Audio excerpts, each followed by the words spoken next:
The Cask of Amontillado by Edgar Allan Poe.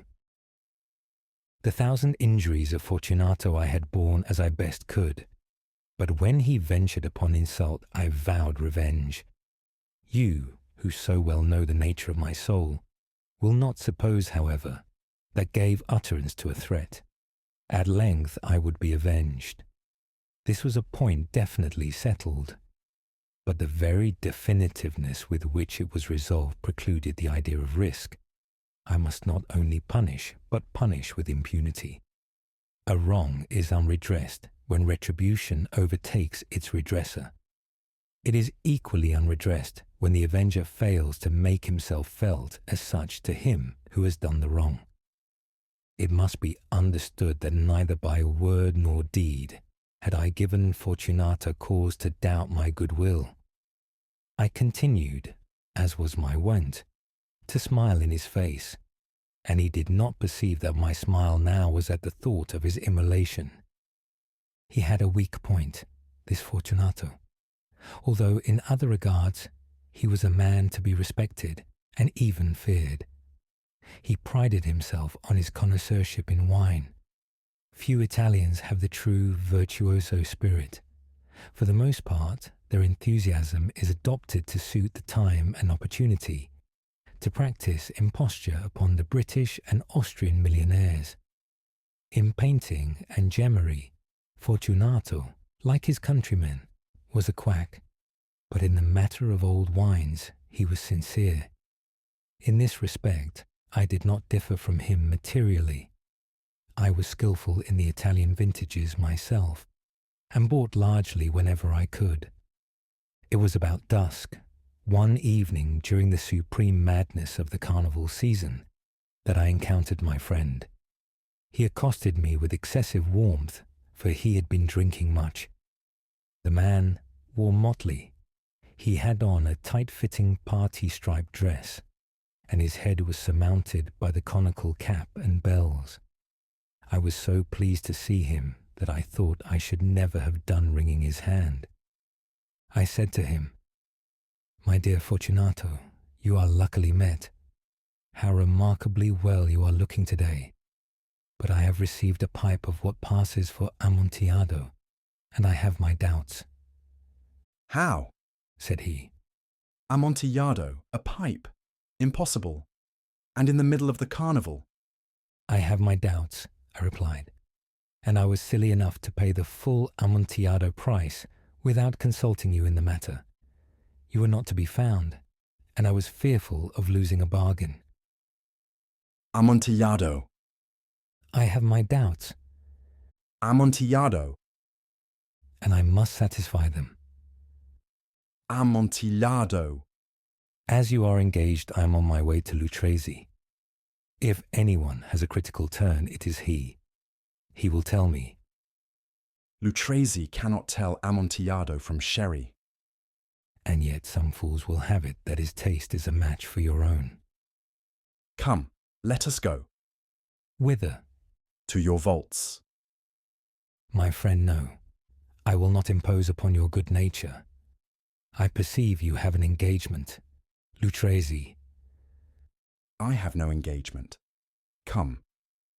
"My friend, no. It is not the engagement, but the severe cold with which I perceive you are afflicted. The vaults are insufferably damp. They are encrusted with nitre." "Let us go nevertheless. The cold is merely nothing. Amontillado, you have been imposed upon, and as for Luchesi, he cannot distinguish sherry from Amontillado." Thus speaking, Fortunato possessed himself of my arm, and putting on a mask of black silk and drawing a roquelaire closely about my person, I suffered him to hurry me to my palazzo. There were no attendants at home. They had absconded to make merry in honor of the time. I had told them that I should not return until the morning, and had given them explicit orders not to stir from the house. These orders were sufficient, I well knew, to ensure their immediate disappearance, one and all, as soon as my back was turned. I took from their sconces 2 flambeaux, and giving one to Fortunato, bowed him through several suites of rooms to the archway that led into the vaults. I passed down a long and winding staircase, requesting him to be cautious as he followed. We came at length to the foot of the descent, and stood together upon the damp ground of the catacombs of the Montresors. The gait of my friend was unsteady, and the bells upon his cap jingled as he strode. "The pipe," he said. "It is farther on," said I. "But observe the white webwork which gleams from these cavern walls." He turned towards me, and looked into my eyes with 2 filmy orbs that distilled the rheum of intoxication. "Nitre?" he asked at length. "Nitre," I replied. "How long have you had that cough?" uh, uh, uh, uh, uh, uh, uh, uh, uh, uh, uh, My poor friend found it impossible to reply for many minutes. "It is nothing," he said, at last. "Come," I said with decision. "We will go back. Your health is precious. You are rich, respected, admired, beloved. You are happy, as once I was. You are a man to be missed. For me it is no matter. We will go back. You will be ill, and I cannot be responsible. Besides, there is Lutresi." "Enough," he said. "The cough's a mere nothing. It will not kill me. I shall not die of a cough." "True, true," I replied. "And indeed, I had no intention of alarming you unnecessarily, but you should use all proper caution. A draught of this Medoc will defend us from the damps." Here I knocked off the neck of a bottle which I drew from a long row of its fellows that lay upon the mould. "Drink," I said, presenting him the wine. He raised it to his lips with a leer. He paused and nodded to me familiarly, while his bells jingled. "I drink," he said, "to the buried that repose around us." "and I to your long life." He again took my arm, and we proceeded. "These vaults," he said. "are extensive." "The Montresors," I replied, "were a great and numerous family." "I forget your arms." A huge human foot door in a field azure. The foot crushes a serpent rampant whose fangs are embedded in the heel. "And the motto." "Nemo me impune lacessit," "Good," he said. The wine sparkled in his eyes, and the bells jingled. My own fancy grew warm with the Medoc. We had passed through long walls of piled skeletons, with casks and puncheons intermingling, into the inmost recesses of the catacombs. I paused again, and this time I made bold to seize Fortunato by an arm above the elbow. "The nitre," I said. "See, it increases. It hangs like moss upon the vaults. We are below the river's bed. The drops of moisture trickle among the bones. Come, we will go back ere it is too late. Your cough." "It is nothing," he said. "Let us go on. But first, another draught of the Medoc." I broke and reached him a flagon of de Grave. He emptied it at a breath. His eyes flashed with a fierce light. He laughed and threw the bottle upwards with a gesticulation I did not understand. I looked at him in surprise. He repeated the movement, a grotesque one. "You do not comprehend?" he said. "Not I," I replied. "Then you are not of the Brotherhood. "How?" You are not of the Masons." "Yes, yes," I said. "Yes, yes." "You? Impossible. A Mason?" "A Mason," I replied. "A sign," he said. "A sign." "It is this," I answered, producing from beneath the folds of my roquelaire a trowel. "You jest," he exclaimed, recoiling a few paces. "But let us proceed to the Amontillado." Be it so, I said, replacing the tool beneath the cloak and again offering him my arm. He leaned upon it heavily. We continued our route in search of the Amontillado. We passed through a range of low arches, descended, passed on, and descending again, arrived at a deep crypt in which the foulness of the air caused our flambeau rather to glow than flame. At the most remote end of the crypt there appeared another less spacious. Its walls had been lined with human remains, piled to the vault overhead, in the fashion of the great catacombs of Paris. 3 sides of this interior crypt were still ornamented in this manner. From the 4th side the bones had been thrown down, and lay promiscuously upon the earth, forming at one point a mound of some size. Within the wall, thus exposed by the displacing of the bones, we perceived a still interior crypt or recess, in depth about 4 feet, in width 3, in height 6 or 7. It seemed to have been constructed for no especial use within itself, but formed merely the interval between 2 of the colossal supports of the roof of the catacombs, and was backed by one of their circumscribing walls of solid granite. It was in vain that Fortunato, uplifting his dull torch, endeavoured to pry into the depth of the recess. Its termination the feeble light did not enable us to see. "Proceed," I said. "Herein is the Amontillado. As for Lucrezi—" "He is an ignoramus," interrupted my friend, as he stepped unsteadily forward, while I followed immediately at his heels. In an instant he had reached the extremity of the niche, and finding his progress arrested by the rock, stood stupidly bewildered. A moment more and I had fettered him to the granite. In its surface were 2 iron staples, distant from each other about 2 feet, horizontally.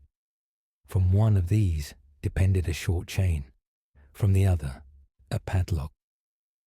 Throwing the links about his waist, it was but the work of a few seconds to secure it.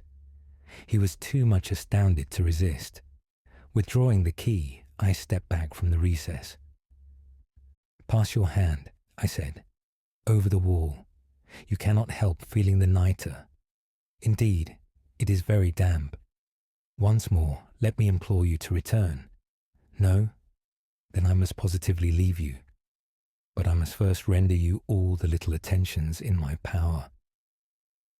"The Amontillado!" ejaculated my friend, not yet recovered from his astonishment. "True," I replied, "the Amontillado." As I said these words, I busied myself among the pile of bones of which I have before spoken. Throwing them aside, I soon uncovered a quantity of building stone and mortar. With these materials, and with the aid of my trowel, I began vigorously to wall up the entrance of the niche. I had scarcely laid the first tier of the masonry when I discovered that the intoxication of Fortunato had in a great measure worn off. The earliest indication I had of this was a low, moaning cry from the depth of the recess. It was not the cry of a drunken man. There was then a long and obstinate silence. I laid the second tier, and the third, and the fourth, and then I heard the furious vibrations of the chain. The noise lasted for several minutes, during which, that I might hearken to it with the more satisfaction, I ceased my labours and sat down upon the bones. When at last the clanking subsided, I resumed the trowel, and finished without interruption the 5th, the 6th, and the 7th tier. The wall was now nearly upon a level with my breast. I again paused, and holding the flambeau over the mason work, threw a few feeble rays upon the figure within. A succession of loud and shrill screams, bursting suddenly from the throat of the chained form, seemed to thrust me violently back. For a brief moment I hesitated. I trembled. Unsheathing my rapier, I began to grope with it about the recess, but the thought of an instant reassured me. I placed my hand upon the solid fabric of the catacombs and felt satisfied. I reapproached the wall. I replied to the yells of him who clamoured. I re-echoed. I aided. I surpassed them in volume and in strength. I did this, and the clamourer grew still. It was now midnight, and my task was drawing to a close. I had completed the 8th, the 9th, and the 10th tier. I had finished a portion of the last and the 11th. There remained but a single stone to be fitted and plastered in. I struggled with its weight. I placed it partially in its destined position. But now there came from out the niche a low laugh that erected the hairs upon my head. It was succeeded by a sad voice, which I had difficulty in recognizing as that of the noble Fortunato. The voice said, "Dash, dash." Ha, ha, ha, he. A very good joke, indeed. An excellent jest. We will have many a rich laugh about it at the palazzo.